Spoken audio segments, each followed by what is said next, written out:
जी राखी, मेरा नाम राखी है। राखी जी, क्या मामला हुआ जो आप अभी थाने पहुंचे हैं बच्चियों को लेकर अपने साथ? सर मेरी शादी, मेरे हस्बैंड जो आशुतोष कुमार है वो अप्लाइमेंट एक्सचेंज में नौकरी करते एज ए बाबू के पद पर है।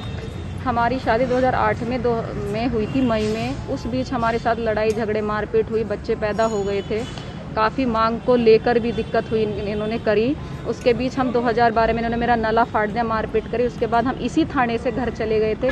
अब उस बीच मैं जब से घर चली गई उसके बाद ही इन लोगों ने फिर से एक लेडीज़ से फिर शादी करी, वो फैसला करके चली गई। अब पता हमें लगा कि दोबारा फिर एक लेडीज़, उस लड़की की ज़िंदगी को देखते हुए मैं फिर अपने बच्चों को लेकर तीनों को यहाँ पे आई।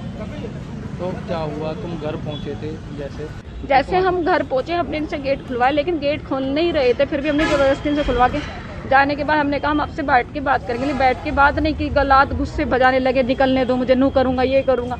फिर ऐसे हमने बचाव के लिए हमारी चूड़ी उनके सर पे लग गई, जो उनके सर में वो छप गई वो चीज़। तो कह रहे कि मेरे साथ मारपीट के, लेकिन इन लोगों ने हमारे साथ ही मारपीट कर बच्चों को भी गला दबाने की, उन पर भी क्या परिस्थिति आ गई? 2 बच्चियां हैं, इस तरह की दर की ठोकरें खानी पड़ रही है आपको, क्या करे सर? जब ऐसा आदमी जिसे गंदी लत का शिकार है, दौड़ते लाता है, बदलता रहता है।